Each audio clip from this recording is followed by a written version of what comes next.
രാഹുൽ ഗാന്ധിയെ അതിനെ പാർലമെൻറ്റിൽ സംസാരിക്കാതിരിക്കുക ഏതാണ്ട് നമ്മുടെ മലയാള സിനിമയിലൊരു ഡയലോഗിനെ കുറിച്ച് പറയുകയാണെങ്കിൽ പോളണ്ടിനെ കുറിച്ച് അക്ഷരം മിണ്ടരുത് എന്ന് പറയുന്നത് പോലെ ചൈനയെക്കുറിച്ച് ഒരു അക്ഷരം മിണ്ടരുത് എന്ന് പറയുന്ന ഒരു സ്ഥിതിവിശേഷം ഇപ്പോൾ പാർലമെൻറ്റിൽ നിലനിൽക്കുകയാണ്.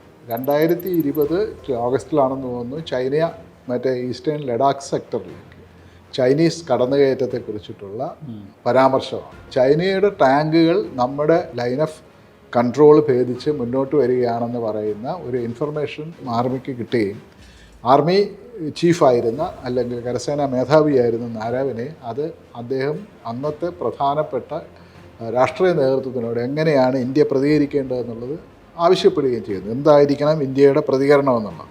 അദ്ദേഹത്തിന് ആ കാര്യത്തിൽ യാതൊരു തരത്തിലുള്ള മറുപടിയും കിട്ടുന്നില്ല. അതായത് ഓഗസ്റ്റ് 31 2020 ഈ സംഭവം നടക്കുന്നത്.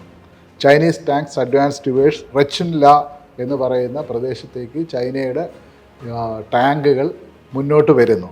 എന്ത് ചെയ്യണം, ഇന്ത്യ എന്ത് ചെയ്യണം എന്ന് പറഞ്ഞുകൊണ്ട് ആർമി ചീഫ്, അന്നത്തെ പ്രതിരോധ മന്ത്രി രാജ്നാഥ് സിംഗ്, ദേശീയ സുരക്ഷാ ഉപദേഷ്ടാവ് അജിത് ഡോവൽ, അന്നത്തെ സംയുക്ത സേനാ മേധാവി ബിപിൻ റാവത്ത്, വിദേശകാര്യമന്ത്രി എസ് ജയശങ്കർ, ഇവരെ 4 പേരെയും കോണ്ടാക്ട് ചെയ്യുന്നു. ഇവരുടെ എല്ലാവരുടെടുത്തും അദ്ദേഹം ചോദിക്കുന്നു, അദ്ദേഹത്തിൻ്റെ പുസ്തകത്തിൽ അദ്ദേഹം പറയുന്നത്, to each and every one my question was what are my orders.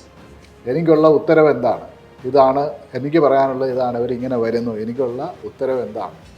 ഒരാളും അദ്ദേഹത്തിന് മറുപടി പറയുന്നില്ല.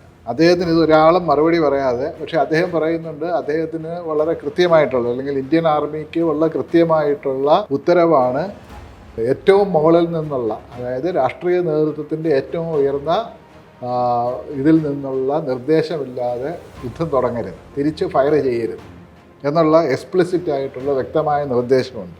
ഇതെന്ത് ചെയ്യണമെന്നുള്ളത്.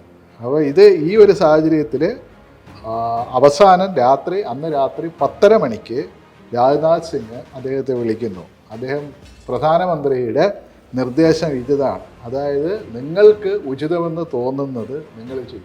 അദ്ദേഹം പത്തിൻ്റെ വാക്കുകളിൽ പറയുകയാണെങ്കിൽ ജോ ഉചിത് സംജോ ഓ കരോ എന്ന് പറഞ്ഞാൽ നിങ്ങൾക്ക് എന്താണ് ഉചിതമായി തോന്നുന്നത് അത് നിങ്ങൾ ചെയ്യുക എന്ന് പറയുന്നു. അതായത് രാഷ്ട്രീയ നേതൃത്വം അതിൻ്റെ ഉത്തരവാദിത്വത്തിൽ നിന്നും കൈ കഴുകിയിട്ട് ഈ ഉത്തരവാദിത്വം സൈനിക മേധാവിയെ ഏൽപ്പിച്ചിട്ട് മാറി നിന്നു എന്ന് നമുക്ക് വേണമെങ്കിൽ പറയാമെന്ന ഒരു സാഹചര്യമാണ് ഉണ്ടായത് എന്നാണ് അദ്ദേഹത്തിൻ്റെ പുസ്തകത്തിൽ പറയുന്നു എന്നാണ് അവകാശവാദം. ഇത് കാരവൻ എന്ന് പറയുന്ന പ്രസിദ്ധീകരണം അവരുടെ ഈ ഫെബ്രുവരി ലക്കത്തിൽ കോട്ട് ചെയ്ത ഒരു സംഭവമാണ്.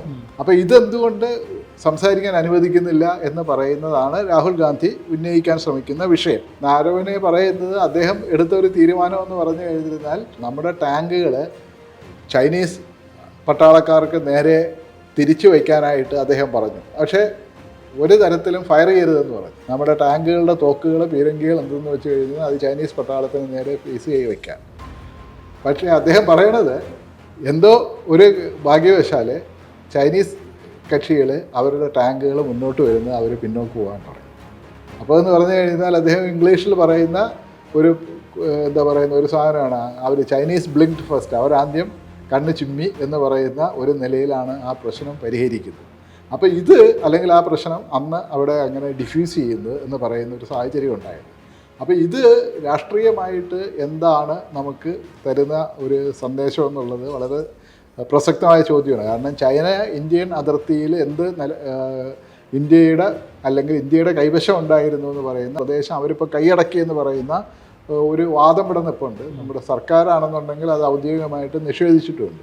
ഇന്ത്യയുടെ ഒരു തരി മണ്ണ് പോലും ആരും കൈയടക്കിയിട്ടില്ല എന്നാണ് സർക്കാരിൻ്റെ വാദം.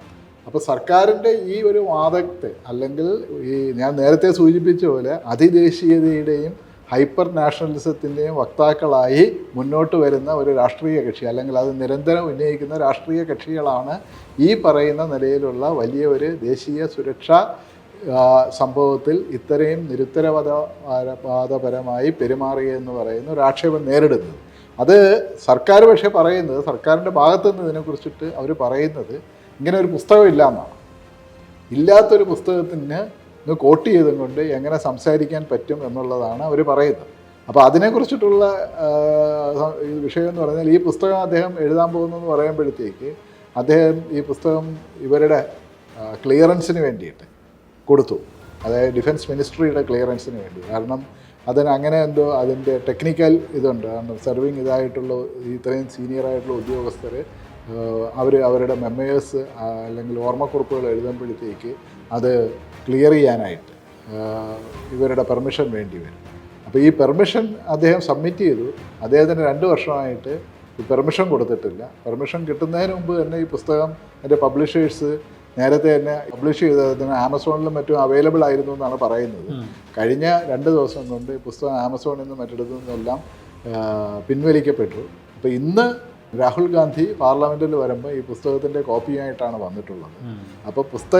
അപ്പോൾ ഇനിയിപ്പോൾ പുസ്തകം പെർമിഷൻ ഇല്ലാതെ പുസ്തകം പബ്ലിഷ് ചെയ്തതാണോ എന്നുള്ളതിൻ്റെ ഒരു വലിയ ക്വസ്റ്റ്യൻ വരുന്നുണ്ടാവും. അപ്പോൾ അങ്ങനെയൊക്കെയുള്ളൊരു നിലയിലേക്ക് വരും. പക്ഷേ ക്രൂഷ്യലായിട്ടുള്ള വിഷയം അദ്ദേഹം ആ പുസ്തകത്തിൽ ഉന്നയിച്ചു എന്ന് പറയുന്ന വിഷയം പുസ്തകത്തിൽ അത് ഉന്നയിച്ചിട്ടുണ്ടെങ്കിൽ അത് വളരെ നിർണായകമായൊരു വിവരമാണ്. ഒരു രാജ്യത്തിലേക്ക് ഒരു ആക്രമണം നടക്കുന്നു എന്ന് പറയുന്ന ഒരു സാഹചര്യം ഉണ്ടാകുമ്പോൾ രാജ്യത്തിൻ്റെ രാഷ്ട്രീയ നേതൃത്വം അതിനോട് പ്രതികരിച്ച രീതി ഒട്ടും തന്നെ നീതീകരിക്കാവുന്നതല്ല എന്ന് നമുക്ക് തോന്നുന്നതാണ്. കാരണം നിങ്ങൾക്ക് ഉചിതമായ എന്താണോ തീരുമാനിക്കുക എന്ന് പറഞ്ഞ് ഇത് എടുക്കുകയാണെന്നുണ്ടെങ്കിൽ അത് ഒന്ന് ഇന്ത്യയുടെ ആർമിയുടെ അല്ലെങ്കിൽ അങ്ങനെ പട്ടാളത്തിന് സ്വയം തീരുമാനം എടുക്കാൻ പറ്റുന്ന ഒരു രാഷ്ട്രീയ അധികാര സംവിധാനമല്ല ഉള്ളത്. ഇന്ത്യയിലെ പട്ടാളം സൈന്യം എപ്പോഴും തന്നെ സിവിലിയൻ ഭരണകൂടത്തിൻ്റെ നിയന്ത്രണത്തിലും സിവിലിയൻ ഭരണകൂടത്തിന് കീഴ്പ്പെട്ട് നിൽക്കുന്ന ഒരു ഫോഴ്സാണ്. അപ്പോൾ ആ ഫോഴ്സിന് കൃത്യമായ നിർദ്ദേശം നൽകേണ്ടത് രാഷ്ട്രീയ സിവിലിയൻ ഭരണകൂടത്തിൻ്റെ ഉത്തരവാദിത്വമാണ്. ആ ഭരണകൂടം രാഷ്ട്രീയ ഭരണകൂടം അല്ലെങ്കിൽ രാഷ്ട്രീയ നേതൃത്വം ആ ഉത്തരവാദിത്വത്തിൽ നിന്ന് മാറി നിൽക്കുകയും അവന് വേണ്ട നിലയിലുള്ള ഒരു പ്രതികരണം നടത്താതിരിക്കുകയും ചെയ്തു എന്നുള്ളതാണ് ഇതിൽ നിന്ന് നമുക്ക് മനസ്സിലാവുന്നത്. ഇപ്പോൾ രാഹുൽ ഗാന്ധിയെ അതിനെ പാർലമെൻറ്റിൽ സംസാരിക്കാതിരിക്കുക ഏതാണ്ട് നമ്മുടെ മലയാള സിനിമയിലൊരു ഡയലോഗിനെ കുറിച്ച് പറയുകയാണെങ്കിൽ പോളണ്ടിനെ കുറിച്ച് അക്ഷരം മിണ്ടരുത് എന്ന് പറയുന്നത് പോലെ ചൈനയെക്കുറിച്ച് അക്ഷരം മിണ്ടരുത് എന്ന് പറയുന്ന ഒരു സ്ഥിതിവിശേഷം ഇപ്പോൾ പാർലമെൻറ്റിൽ നിലനിൽക്കുകയാണ്.